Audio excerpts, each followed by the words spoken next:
और बड़ी खबर से बुलेटिन की शुरुआत करेंगे। लखनऊ से बड़ी खबर, बीएसपी की बड़ी बैठक को लेकर जानकारी। बीएसपी अध्यक्ष मायावती ने जरूरी दिशा निर्देश दिए। पदाधिकारियों के साथ अहम बैठक में कई मुद्दों पर चर्चा हुई। यूपी के बदलते हालात पर भी इस बैठक में मंथन हुआ। तो बड़ी खबर आपको बता रहे हैं, लखनऊ से बीएसपी की बैठक से जुड़ी हुई ये बड़ी जानकारी। बीएसपी अध्यक्ष मायावती ने जरूरी दिशा निर्देश दिए। बैठक के दौरान पदाधिकारियों के साथ अहम मुद्दों पर चर्चा हुई।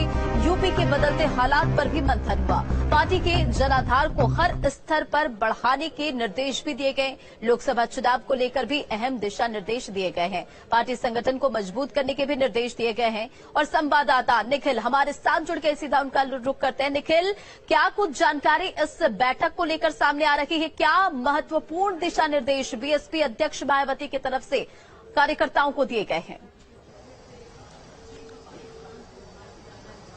देखिए, बैठक में एक बात बहुत साफ रही कि उत्तर प्रदेश में बहुजन समाज पार्टी एक अकेले चुनाव लड़ेगी, किसी दल के साथ कोई गठबंधन नहीं होने वाला। दूसरी सबसे महत्वपूर्ण बात यह है कि जो जनता के मुद्दे हैं उनको लेकर जनता के बीच में जाना है, ऐसा कार्यकर्ताओं को निर्देशित किया गया है। उसमें महंगाई मुद्दा है, उसमें बिजली मुद्दा है, उसमें बेरोजगारी मुद्दा है, गरीबी मुद्दा है। इन तमाम मुद्दों को लेकर बसपा के तमाम कार्यकर्ता क्षेत्र में जाएं, उनके सामने रखें कि सरकारों में किस तरह से उनको लेकर काम नहीं हो रहा। दूसरी सबसे महत्वपूर्ण बात है कि लोकसभा चुनाव को लेकर किस तरह से तैयारी करनी है। जिस तरह के राजनीतिक समीकरण प्रदेश में और देश में बदल रहे हैं, उसके सामने बसपा को किस तरह से तैयार करना है, इस पर मंथन हुआ है।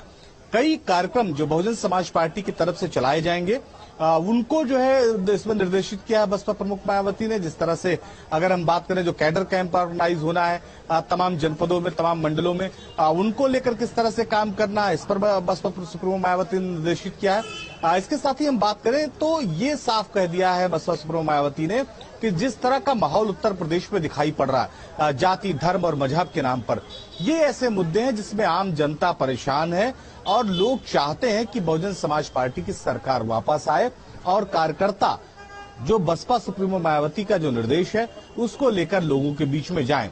तो आप ये मानिए कि जो बूथ स्तर का होना था वो बसपा तय कर चुकी है, कंप्लीट हो चुकी है, उसकी समीक्षा हो चुकी है।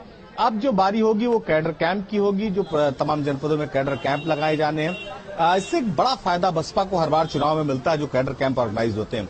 उसमें चूंकि गांव के तमाम लोगों को जाकर, शहरों में तमाम लोगों को जाकर खुद जो है वो पदाधिकारी जोड़ते हैं।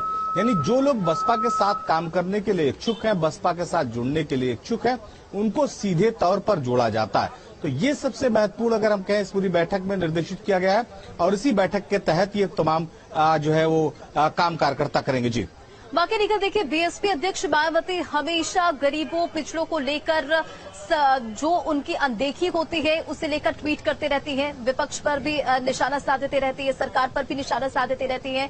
जरा ये बताएं कि इससे लेकर नाराजगी मायावती ने क्यों जताई और क्या कुछ कहा गया?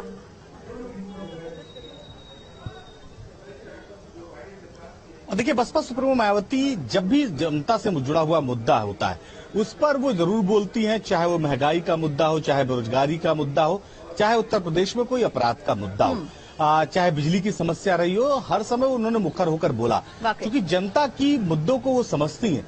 और वही उन्होंने कार्यकर्ताओं को भी अपने संदेश दिया है कि यही जो मुद्दे हैं जिससे आम जनता परेशान है, दरअसल इसी को लेकर जनता के बीच में जाना, इसी को लेकर गांव-गांव के बीच में जाना, इसी को लेकर बूथ स्तर पर तमाम मतदाताओं के साथ मंथन करना, तभी बसपा मजबूती के साथ आगे बढ़ेगी। चलिए, इन तमाम जानकारियों के लिए बहुत बहुत शुक्रिया। और